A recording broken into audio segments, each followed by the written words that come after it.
ጥሩ አዳሪ ለፍቶ አዳሪ የእግዚአብሔር ድሃ ደክሞ ነዋሪ ደግ ሩህሩህ ልበቀና በሰው ኑሮ የማትቀና። አንድም ስለ ውጭ ውበት አላነሳም። ስለ ከንፈሯ፣ ስለ ጥርሷ፣ ስለ ዓይኗ፣ ስለ ፀጉሯ ምንም ነገር አላለም። ታውቂያለሽ አላት የኔ ሚስት ልክ እንዳንቺ አይነት ሰውነት ነበራት አላት። አሁን ሰውነቷ ተለወጠ፣ ትንሽ ወፈር ብላለች። እንደ ድሮ አይደለም፣ እንደ ድሮ አይደለችም። ለምን እንደሆነ ግን ታውቂያለሽ አላት። የኔን ልጆች በማህፀኗ ተሸክማ ወልዳለች። ስታወራ ይታወቃል።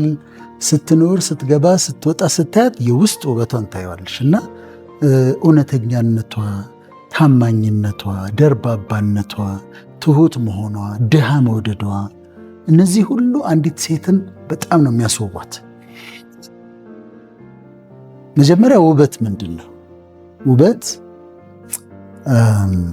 ደስ የሚያሰኝ ፕሌዘንት፣ ትርጉም ያለው ሚኒንግፉል፣ የሚያረካ ሳትስፋይንግ የሆነ ፐርሴፕሽን ነው፣ እይታ ነው።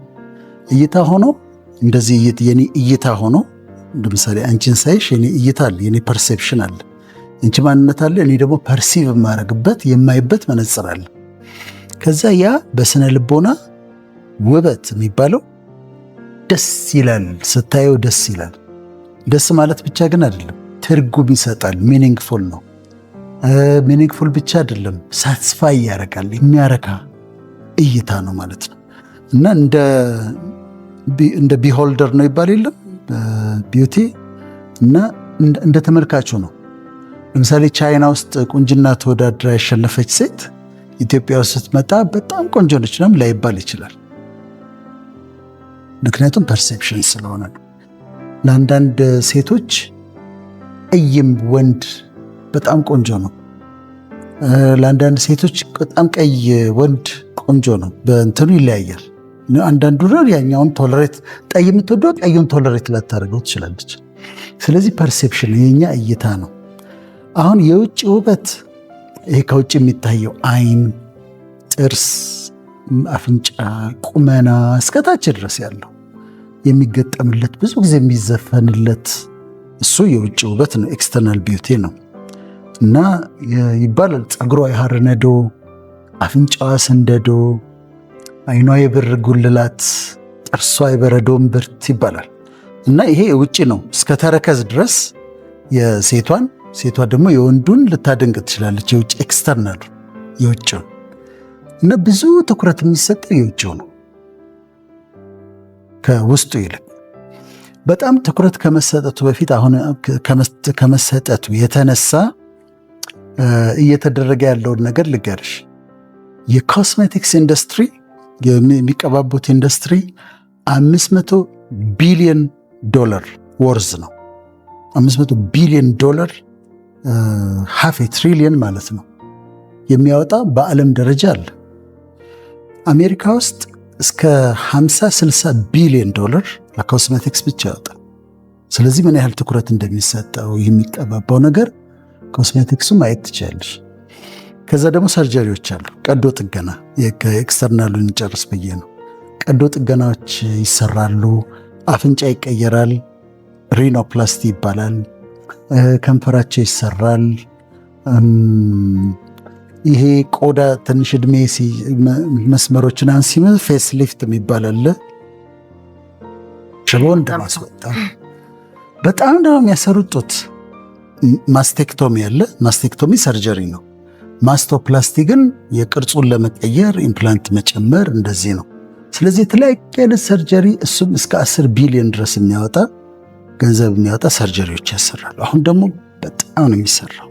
በጣም ገንዘብ ያላቸው ብዙዎቹ ጠፋ ብለው ሲመጡ ስታያቸው የሆነ ሰርጀሪ ያሰርተው ነው እና 70 ዓመት 75 ዓመት ምናምን ሆነው አያረጁ።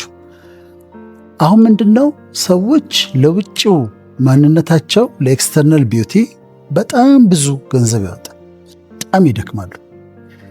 ውስጠኛው ውበት ግን ይበልጣል። ውስጠኛው ውበት ማለት የውስጥ ውበት ማለት የአንዲት ሴት ለምሳሌ ለሴቷ ባወራ አእምሮዋ፣ ማይንዷ፣ አመለካከቷ፣ አስተሳሰቧ፣ ሰውን መውደዷ፣ ደግነቷ፣ ትህትናዋ፣ ትጋቷ፣ ቤቷን ማስተዳደሯ እነዚህ የውስጥ ውበቷ ናቸው። ይሄኛው ኤክስተርናሉ ከውጭ ይታያል። የውስጡ በአኗኗሯ ይገለጻል። በአኗኗሯ ይገለጻል። ስታወራ ይታወቃል። ስትኖር፣ ስትገባ፣ ስትወጣ ስታያት የውስጥ ውበቷን ታየዋለሽ እና እውነተኛነቷ፣ ታማኝነቷ፣ ደርባባነቷ፣ ትሁት መሆኗ፣ ድሃ መውደዷ እነዚህ ሁሉ አንዲት ሴትን በጣም ነው የሚያስውቧት። ስለዚህ ልዩነታቸው ይሄ ነው። ግን የሰው ትኩረቱ በጣም ውጭው ላይ የሆነና የውስጡ ውበት ኢግኖር ይደረጋል። ከዛ ደግሞ ኤጂንግ ግሬስፉል ያለ እድሜ ይጨምራል። እድሜ ሲጨምር ለውጦች ይመጣሉ። ደፍኒትሊ ያንን መቀበል አለብኝ።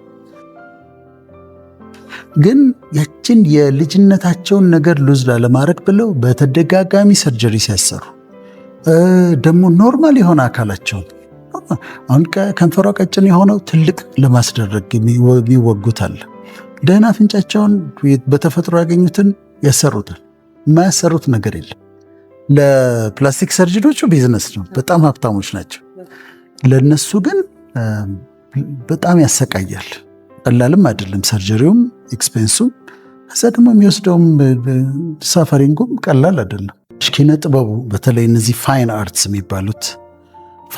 የሚባሉት ሙዚቃ፣ ሚውዚክ፣ ስነ ስዕል፣ ስነ ግጥም፣ ሊትሬቸር እነዚህ ፋይን አርትስ ነው የሚባሉት። እነሱ በሰው አእምሮ ላይ በጣም ተጽዕኖ አለባቸው እና በጣም ትኩረት የሚያደርጉት የውጭ ውበት ላይ ስለሆነ በሰው አእምሮ ላይ ያለው ለምሳሌ ወንዱ ቆንጆ ሴት ማግባት፣ በጣም ቆንጆ ሴት ፈልጎ ማግባት፣ ሴቷ በጣም መልከ መልካም የሆነ ወንድ ፈልጋ ማግባት ወደሱ እንዲሄዱ ያስገድዳቸዋል።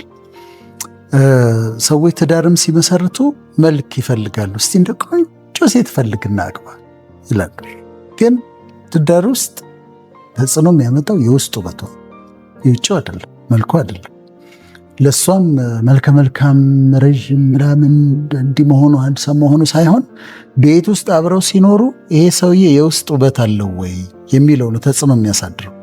ስለዚህ ፋይን አርትሱ በጣም ተጽዕኖ ስላለው ማየታችን ተገቢ ነው። ስነ ጽሁፉ ምን ላይ ያተኩራል? የውጭ ውበት ላይ ነው የሚያተኩረው ወይስ የውስጥ ውበት ላይ ነው የሚያተኩረው?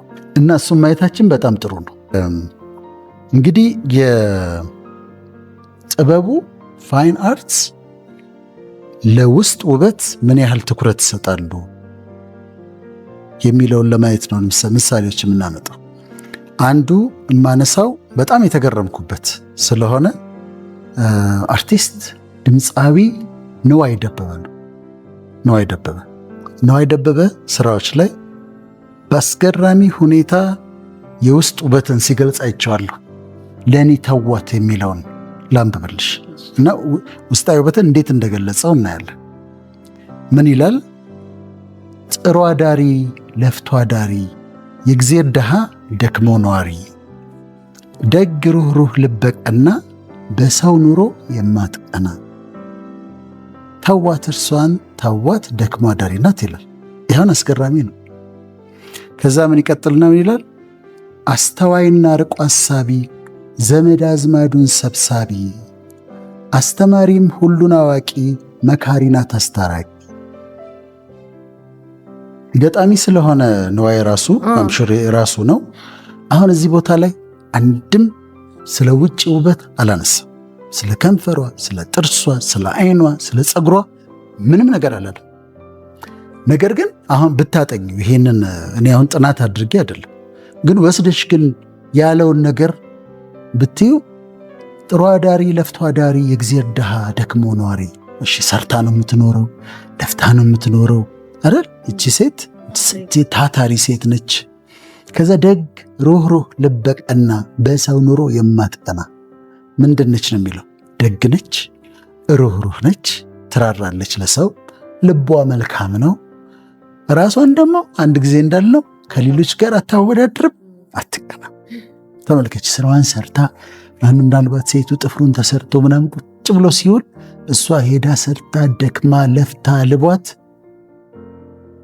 ትመጣለች። በሰው ኑሮ አትቀናም።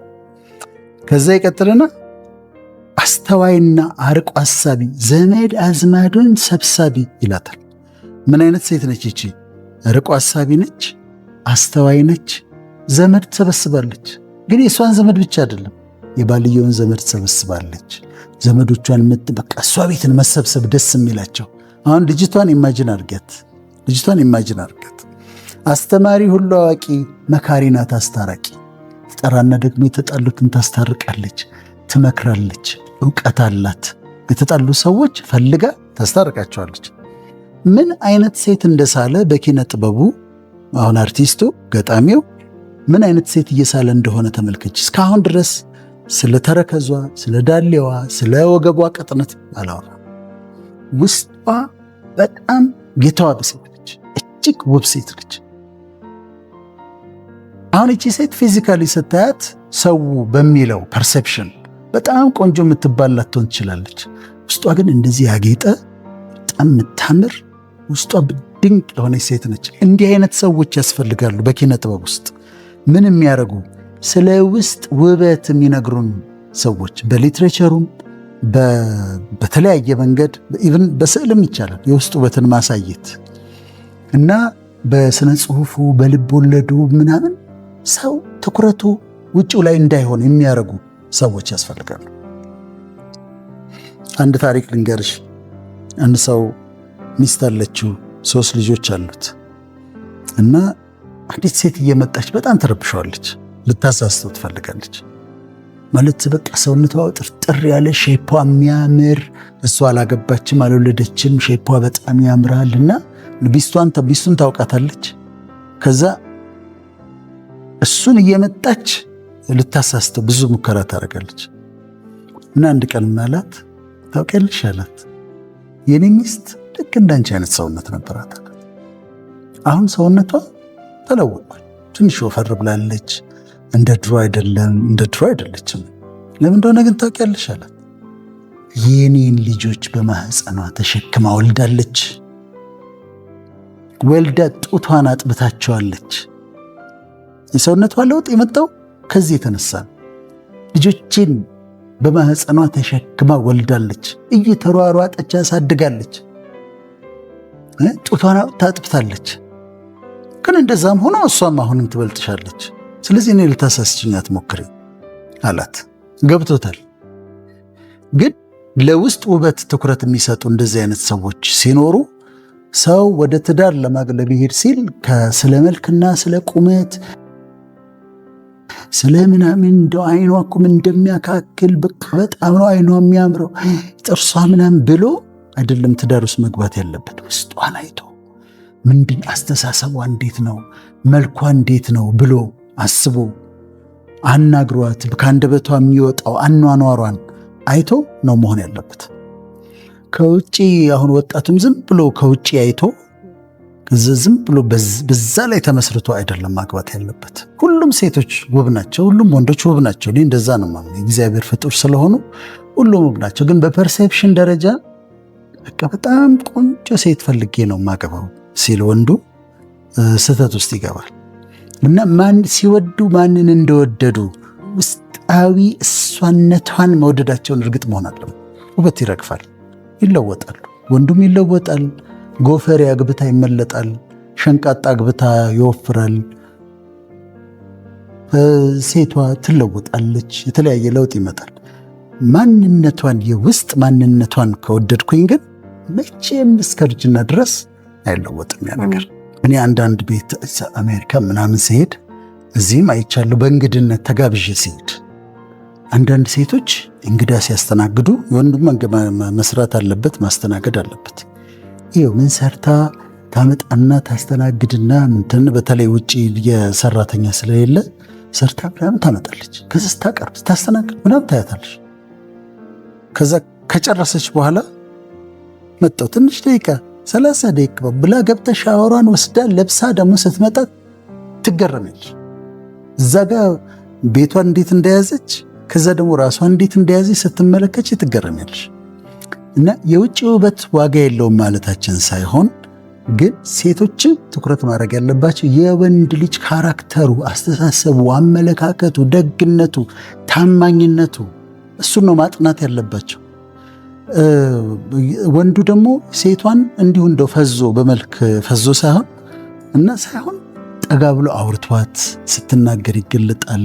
በመውጣት በመግባቷ፣ ታማኝነቷ፣ ፌትፉል ነች ወይ፣ ኦነስት ነች ወይ፣ እውነተኛ፣ እነዚህን የውስጥ ውበቷን ማየት በጣም አስፈላጊ ነው።